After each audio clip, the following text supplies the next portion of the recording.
Shalom, selamat pagi seluruh sidang jemaat. Shalom. Puji Tuhan kalau pada kesempatan kali ini kita masih dikumpulkan untuk kita dapat beribadah bersama-sama walaupun masih di rumah masing-masing, tapi tidak mengurangi sukacita kita untuk kita datang kepada Tuhan. Mari kita siapkan hati dan pikiran kita untuk kita datang ke hadirat Tuhan. Saya undang seluruh sidang jemaat untuk bangkit berdiri, kita angkat pujian Dia Mengerti.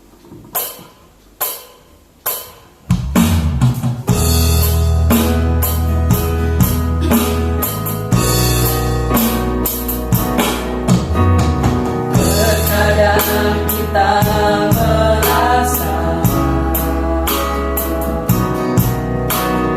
tak ada jalan terbuka, tak ada lagi waktu, terlambat sudah. Tuhan tak pernah berdusta.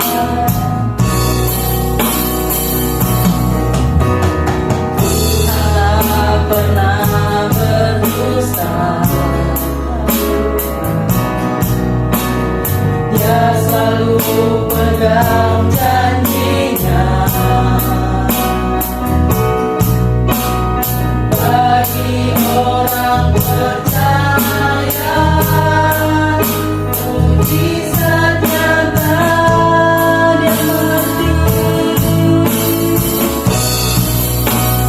Dia mengerti. Dia peduli persoalan yang sedang terjadi. Dia mengerti, Dia peduli persoalan yang kita alami. Namun satu yang Dia minta, agar kita percaya sampai mujizat menjadi nyata. Terkadang kita merasa, terkadang kita merasa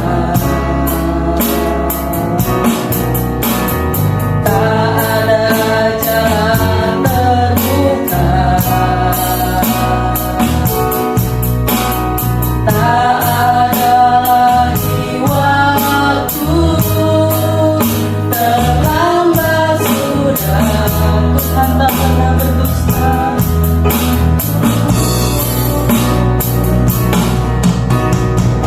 Tuhan tak pernah berdusta.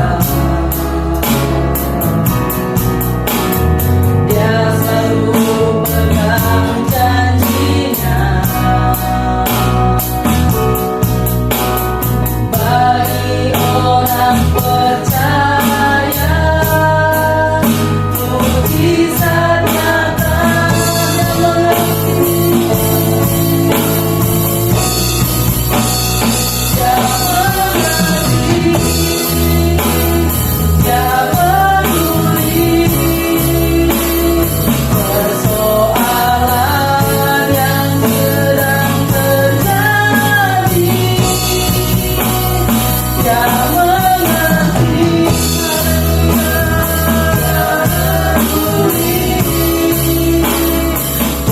persoalan yang kita alami.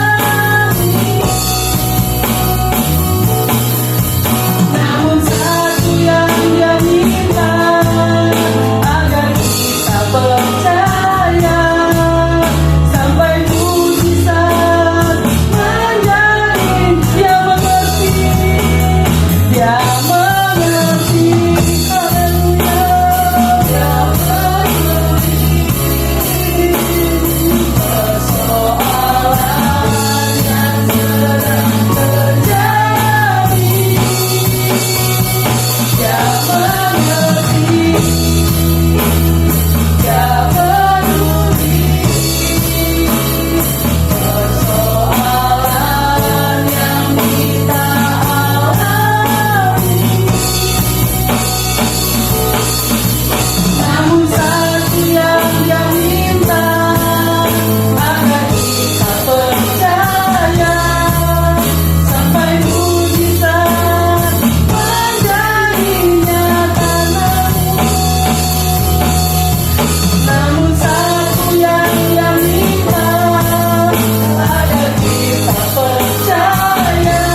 yang baik, Bapa Tata di dalam kerajaan surga, kembali kami datang ke hadirat mengucap syukur kalau Engkau sudah menjaga, melindungi kami dari tidur semalam. Dan pada pagi hari ini Engkau telah membangunkan kami dengan tubuh yang sehat, jiwa yang segar dan diberkati oleh Engkau. Sehingga kami boleh Tuhan Yesus untuk datang ke hadirat-Mu Bapa. Itu adalah satu ucapan syukur kami Tuhan Yesus, karena Engkau baik, rahmat baik di dalam setiap kehidupan kami.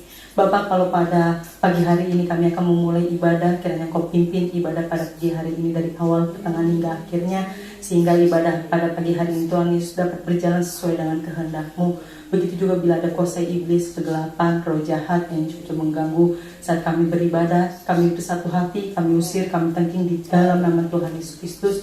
Biar Roh saja yang bekerja di dalam ruangan kami masing-masing, juga di dalam hati dan pikiran kami semua. Terima kasih Tuhan, terima kasih Yesus. Kami siap untuk memulai ibadah pada pagi hari ini hanya di dalam nama Tuhan Yesus Kristus, Juru Selamat kami yang hidup. Haleluya, amin. Puji Tuhan, mari kita tanggalkan segala beban, masalah, persoalan kita. Kita mau fokus kepada Tuhan saja. Kita tetap masih bangkit berdiri, kita angkat pujian datang pada Tuhan.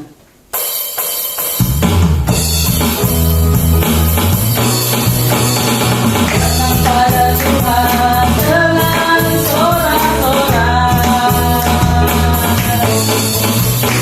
Datang pada Tuhan dengan nyanyian syukur, sebab Dia Raja, sebab Dia Raja dan Tuhan, Allah yang berkuasa, kemuliaan hanya baginya. Korban syukur padanya setiap waktu. Ku mau memuji Tuhan selalu seumur hidupku. Ku mau bersorak-sorai dan bernyanyi di hadapannya. Umatnya bersuka datang pada Tuhan. Datang pada Tuhan dengan sorak-sorai. Datang pada Tuhan dengan nyanyian syukur, sebab Dia Raja, sebab Dia Raja dan Tuhan, Allah yang berkuasa, kemuliaan hanya baginya. Ku mau beri korban syukur padanya setiap waktu. Ku mau memuji Tuhan selalu seumur hidupku. Ku mau bersorak-sorai dan bernyanyi di hadapannya. Umatnya bersuka. Ku mau beri korban syukur. Ku mau beri korban syukur padanya setiap waktu. Ku mau memuji Tuhan selalu seumur hidupku. Ku mau bersorak-sorai dan bernyanyi di hadapannya. Umatnya bersuka. Silakan duduk.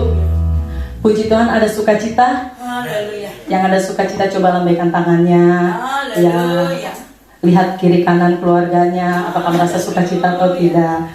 Ya, puji Tuhan, kalau kita percaya kalau Tuhan kita itu baik, sungguh baik, rahmat baik di dalam setiap kehidupan kita. Kita angkat pujian sebab Tuhan baik.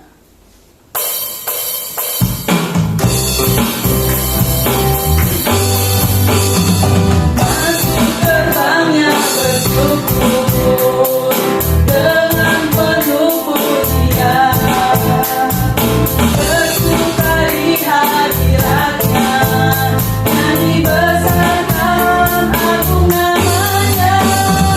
Puji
Tuhan kita baik dan sungguh baik sehingga Dia rela mengorbankan nyawanya untuk menebus dosa kita semua. Tidak hanya sampai di situ, tapi Tuhan kita bangkit, Dia hidup. Itu menandakan bahwa iman kita, kepercayaan kita sampai saat ini dalam menyembah Tuhan Yesus Kristus itu tidak akan sia-sia.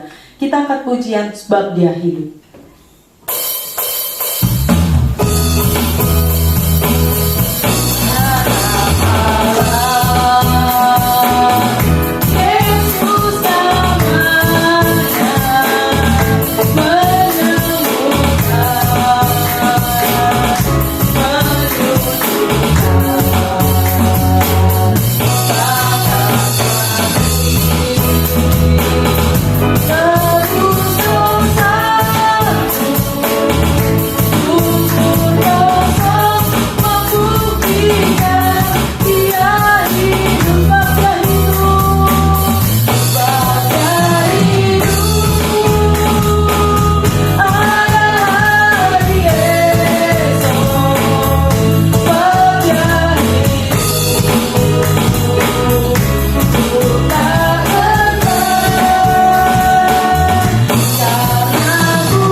Kita sudah memuji dan memuliakan nama Tuhan dan tiba saatnya kita akan mendengarkan sebagian dari sabda firman Tuhan.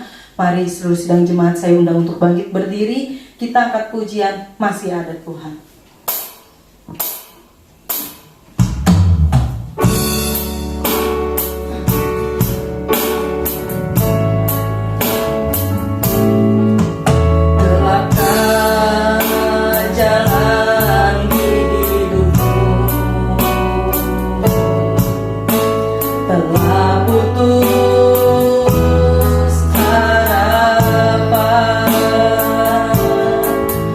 Dengan semua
Bapa, kita aminkan pujian ini.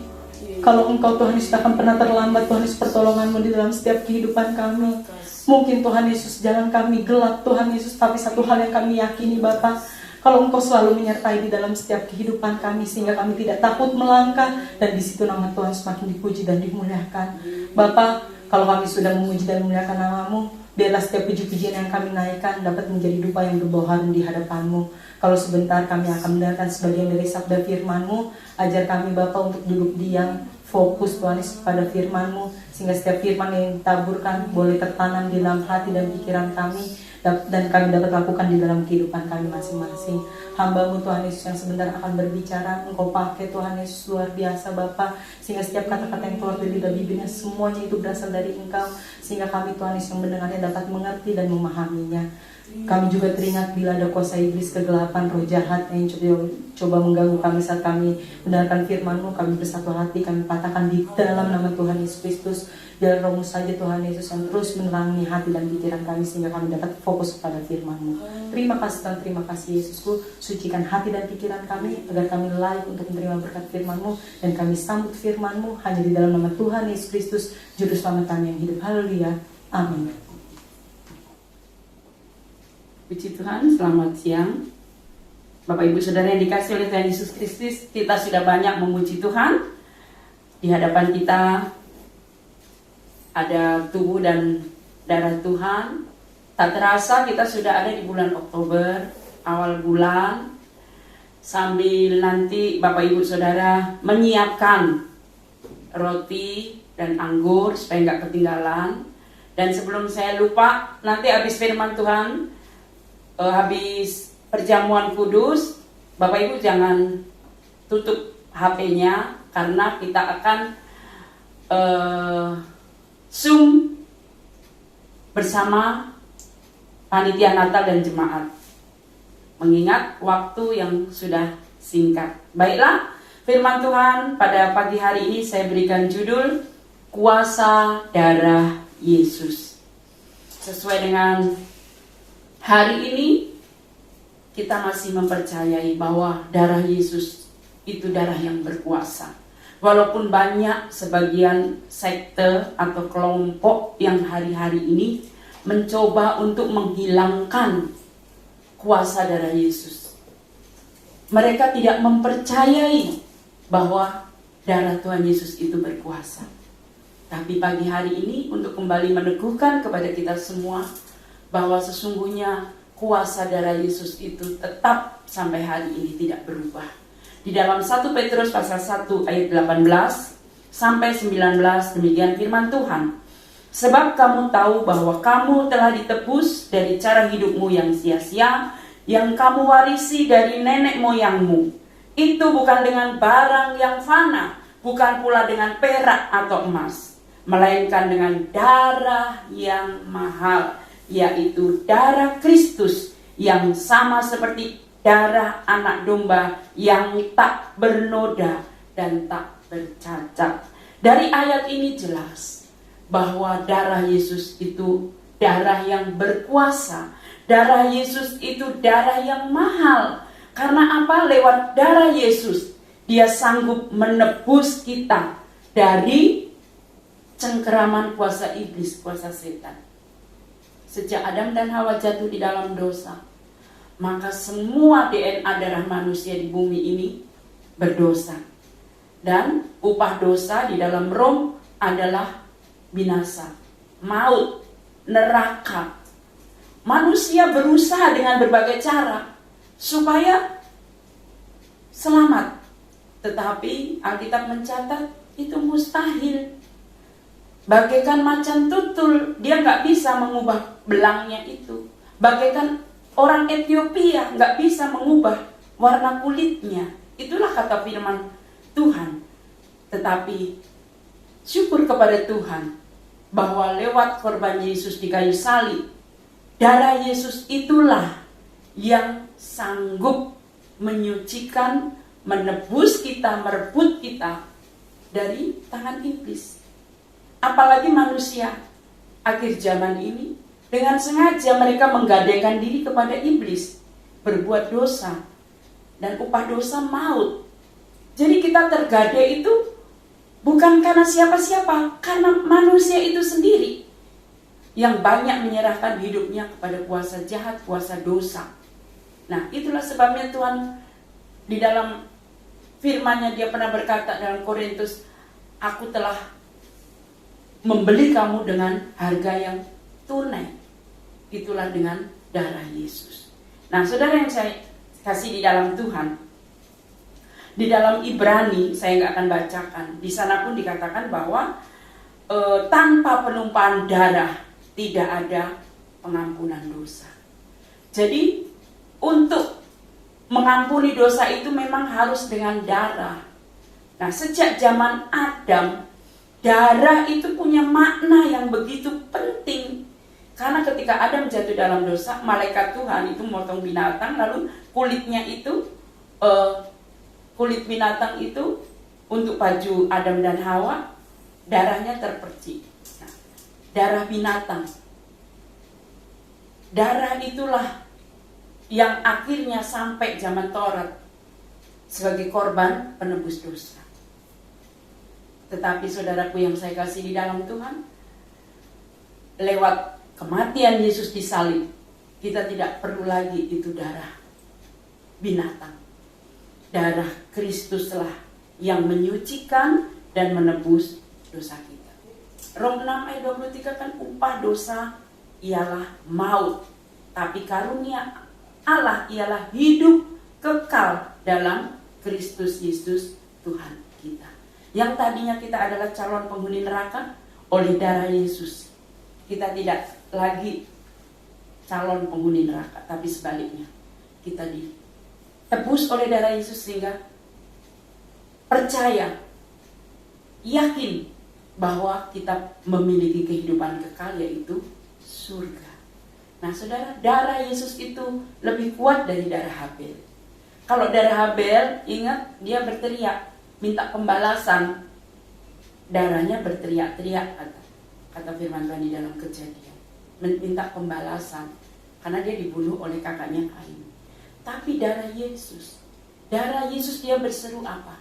Ampuni mereka yang percaya kepada Tuhan Yesus, tidak binasa. Ya, dalam Yohanes 3 ayat 16, siapa yang percaya kepada Yesus, korban Yesus disalib, tidak binasa. Darah Yesus ini berbicara. Darah Yesus itu hidup supaya kita diampuni dosa-dosa kita. Nah saudara, kita yang tadinya tergadai sudah ditebus oleh darah Yesus. Kalau kita ingat ketika Abram di dalam Kejadian 22 ayat 12 mempersembahkan Iskak, lalu Tuhan bilang apa? Jangan kau apa-apakan anak itu. Tengok ke belakang. Nah di sana ada ayat yang berkata dalam Kejadian 22 ayat 13 itu, Abram melihat seekor domba jantan ya, tertambat. Nah, domba jantan itulah anak domba Allah. Jelas dikutip oleh Yohanes 1 ayat 29. Ketika Yohanes melihat Yesus, Yohanes bilang apa? Lihatlah anak domba Allah yang menghapus dosa dunia. Dan domba itulah Yesus Kristus. Darah Yesus yang menghapus dosa umat manusia. Oleh darah Yesus, saudara dan saya punya jaminan, yaitu selamat. Mari kita baca dalam 1 Korintus 15 ayat 47. Manusia pertama berasal dari debu tanah, bersifat jasmani. Siapa dia? Adam. Manusia kedua berasal dari surga. Siapa dia? Yesus. Jadi tidak ada manusia yang bisa menyelamatkan dirinya sendiri, menolong orang lain.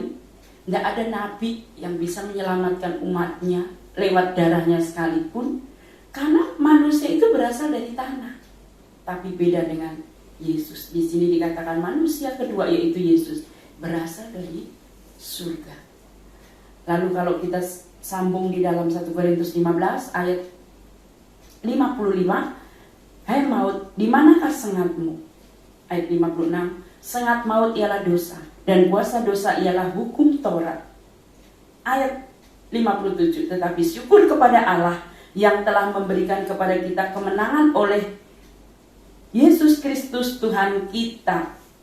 Nah, jadi saudara, maut tidak lagi berkuasa atas kita, tetapi hidup kekal. Itulah jaminan bagi orang yang percaya kepada Tuhan Yesus Kristus, kepada korban darah Yesus. Ayat 58. Karena itu saudara-saudaraku yang kekasih, berdirilah teguh, jangan goyah, dan giatlah selalu dalam pekerjaan Tuhan, sebab kamu tahu bahwa dalam persekutuan dengan Tuhan, jerih payahmu tidak sia-sia. Nah saudara, apa yang kita lakukan hari ini dalam melayani Tuhan, beribadah kepada Tuhan, berjerih lelah untuk pekerjaan Tuhan, ibadah kita itu tidak ada yang sia-sia. Karena kita menyembah kepada Allah yang hidup, Allah yang sudah menebus kita, Allah yang berkuasa. Iblis dikalahkan, dikatakan di sini tadi, oleh darah anak domba. Kalau kita perjamuan itu sering ya dibagikan roti, lalu pemimpin perjamuan dia akan berkata, sebab inilah darahku. Itu dikutip dari Matius 26 ayat 28. Darah perjanjian yang ditumpahkan bagi banyak orang untuk pengampunan dosa.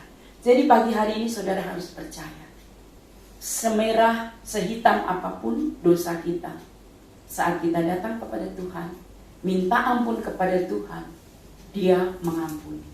Karena Alkitab berkata, darah yang ditumpahkan bagi banyak orang untuk pengampunan dosa. Nah, pagi hari ini saudara, darah Yesus bukan saja mengampuni dosa kita. Ada beberapa kedahsyatan di dalam darah Yesus. Apa itu? Yang pertama yaitu mengampuni dosa, itu pasti. Tapi yang kedua, darah Yesus juga sanggup membenarkan. Iblis itu setiap hari menuduh kerjanya. Apalagi ketika mungkin tanpa sengaja kita berbuat salah, iblis akan tuduh kamu orang berdosa, kamu gak layak. Tetapi Alkitab mencatat bahwa darah Yesus itu membenarkan kita. Kita benar bukan karena kita. Emang saudara ada yang yakin bahwa gak berdosa, hidupnya benar? Saya rasa di dunia ini gak ada manusia yang benar. Semua orang telah berdosa. Dan Alkitab bilang gak ada dosa besar, dosa kecil. Dosa adalah dosa. Hukumannya adalah maut. Tetapi darah Yesus itulah yang membenarkan kita. Bukan karena perbuatan baik kita. Bukan karena kita orang yang rajin beribadah, lalu kita disebut orang benar. Tetapi kita dibenarkan oleh darah Yesus. Dalam Rom 5 ayat 9 dikatakan, lebih-lebih karena kita sekarang ini dibenarkan oleh darahnya, kita pasti akan diselamatkan dari murka Allah. Jadi saudara, bersyukur anugerah Tuhan yang besar buat kita semua. Kita bebas dari murka Allah. Murka Allah itu apa? Ketika kiamat ya, ada penghukuman, penghakiman. Darah Yesus itu berbicara, membenarkan, sehingga kita tidak dihukum. Kita luput dari murka Allah. Itu yang kedua. Yang pertama tadi, darah Yesus, Dia sanggup memberi hidup yang kekal. Yang kedua, sanggup membenarkan. Dan yang ketiga, darah Yesus menguduskan. Saya bacakan satu ayat dalam Ibrani 13 ayat 12. Itu jugalah sebabnya Yesus telah menderita di luar pintu gerbang untuk menguduskan umatnya dengan darahnya sendiri. Dengan darahnya sendiri. Titik. Jadi darah Yesus itu menguduskan umatnya. Saudara dan saya, kita layak menerima tubuh dan darah Tuhan. Perjamuan asa pada pagi hari ini bukan kutuk yang akan saudara terima, tapi berkat. Karena yang melayakkan kita itu bukan perbuatan kita, tetapi yang melayakkan kita itu adalah Yesus. Yesus yang sudah menguduskan kita. Saat kita mau datang kepada Tuhan, minta ampun kepada Tuhan, Tuhan mengampuni, Tuhan membenarkan. Kalaupun iblis menuduh, ya, iblis itu kerjanya siang malam menuduh. Kalau orang merasa tertuduh kan dia merasa nggak layak. Kalau orang sudah merasa nggak layak, nggak mau lagi datang kepada Tuhan, apalagi melayani Tuhan. Dia akan alasan, aku belum layak. Nah itu maunya iblis. Tapi pagi hari ini firman Tuhan meneguhkan kita. Kita dilayakkan karena Kristus yang sudah menguduskan kita. Yang keempat, darah Yesus menebus. Dalam Efesus 1 ayat 7 dikatakan, sebab di dalam Dia dan oleh darahnya kita beroleh penebusan, yaitu pengampunan dosa. Mungkin ada di antara saudara yang berkata, tanpa diketahui orang, saya pernah membunuh. Membunuh itu tidak selalu pakai senjata ya. Seringkali saya katakan seorang ibu yang menggugurkan anaknya sengaja, itu pembunuhan. Dan semua pembunuh itu pasti masuk neraka. Nah, ada kalanya iblis menuduh, kamu pembunuh, kamu pernah menggugurkan anakmu, gitu kan? Tetapi saudara, patahkan segala tuduhan iblis itu. Asal saudara minta ampun dan bertobat. Ya. Oleh Dia dikatakan darahnya kita beroleh penebusan, pengampunan dosa. Jadi mau sejahat apapun manusia, kalau dia mau datang kepada Kristus, percaya korban Kristus disalib, percaya darah Yesus, dia layak menerima pengampunan dosa. Dan yang kelima, kuasa darah Yesus itu juga berkuasa mendamaikan kita dengan Allah. Rom 3 ayat 25, Kristus Yesus telah ditentukan Allah menjadi jalan pendamaian karena iman dalam darahnya. Jadi saudara, darah Yesus itu mendamaikan kita dengan Bapa di surga. Salib itu kan lambang supaya kita yang tadinya jurang terpisah, kita didamaikan kembali dengan Bapa di surga.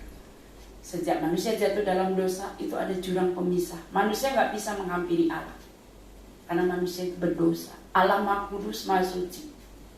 Tapi darah Yesus, Dia mendamaikan kita dengan Bapa di surga. Terakhir, di dalam Wahyu pasal 12 ayat 11, darah Yesus berkuasa untuk apa? Menundukkan segala kuasa iblis. Wahyu 12 ayat 11a, dan mereka mengalahkan dia oleh darah anak domba. Mereka, kita anak-anak Tuhan, mengalahkan iblis dengan apa? Darah anak domba. Jadi saudara, mari kita mau mempercayai, walaupun dunia sekarang ini banyak peneliti yang memutarbalikkan fakta sehingga tidak lagi mempercayai darah Yesus, tapi Alkitab jelas mencatat darah Yesus berkuasa. Kalau saudara mungkin bertemu kuasa jahat iblis, santet sekalipun, dia akan takut oleh darah Yesus. Iblis itu paling takut darah Yesus. Lihatlah maut yang melewati pintu rumah bangsa Israel. Lihat lambang darah. Maut tidak menyentuh rumah-rumah umat Israel yang ada lambang darah. Yang itu adalah digenapi oleh kematian Kristus, darah Yesus di kayu salib. Jadi roh yang ada di dalam kita, kalau kita percaya kepada darah Yesus, otomatis kuasa Yesus, roh Allah ada tinggal dalam hidup kita. Itu lebih besar dari kuasa manapun. Kalau hari-hari ini mungkin iblis berusaha untuk menakut-nakuti dengan berbagai macam persoalan, masalah, termasuk virus corona. Ya, kalau orang ada di bawah ketakutan, itu pekerjaan iblis. Patahkan dengan kuasa darah Yesus. Darah Yesus, darah yang sanggup mengampuni dosa kita, membenarkan kita, menguduskan kita, mendamaikan kita, bahkan mengalahkan segala kuasa iblis. Namanya segala itu tipu daya iblis sekuat apapun. Ilmu sihir santet sekalipun dikalahkan, ditaklukkan oleh kuasa darah Yesus. Sebab itu pagi ini saudara miliki kuasa darah Yesus itu, supaya kita boleh mengalami dan merasakan senantiasa pembelaan yang dari Tuhan. Karena darah Yesus memang ditumpahkan untuk saudara dan saya. Puji Tuhan, saudara, darah Kristus ada di tangan saudara semua. Sebelum saudara makan dan minum, saudara bisa berdoa sejenak, introspeksi. Ya, apa yang menjadi masalah sehingga menghambat hubungan kita dengan Tuhan. Sehingga mungkin saudara merasa tertuduh, gak layak minum tubuh dan darah Tuhan. Pagi ini firman Tuhan sudah mengingatkan bahwa kita dilayakkan untuk makan minum kejamuan Tuhan karena Yesus, darah Yesus itulah yang melayakkan kita. Dan percayalah, darah Tuhan lebih besar kuasanya dari sakit penyakit apapun. Ya, darah kita yang sudah tercemar mungkin, darah merah, darah putih. Sekarang kan ada yang namanya kanker darah, kelainan darah, apapun itu kalahkan oleh kuasa darah Kristus. Kuasa darah Kristus jauh lebih besar. Untuk itu saya akan akhiri firman Tuhan pada pagi hari ini dengan berdoa sebelum kita sama-sama masuk ke ibadah perjamuan Paskah, yaitu perjamuan kudus. Mari kita tunduk kepala. Terima kasih Tuhan buat firman-Mu pada pagi hari ini yang mengingatkan kepada kami bahwa sesungguhnya kami memiliki kuasa yang dahsyat besar, yaitu kuasa darah Yesus. Dan pagi hari ini kami rindu biar kuasa darah Yesus itu ada di setiap pribadi kami, sehingga kami tidak lagi dituduh oleh iblis yang pekerjaannya adalah menuduh dan menunjuk dosa dan kesalahan kami. Sebab kami sudah dibenarkan, dikuduskan, dilayakkan oleh Yesus. Dan kami tidak perlu lagi takut terhadap kuasa iblis roh jahat apapun, karena darah Yesus itu sudah mengalahkan kuasa setan. Terima kasih banyak Bapak. Terima kasih pagi hari ini kami sudah berdoa dan kami alaskan doa kami dalam nama Yesus. Amin.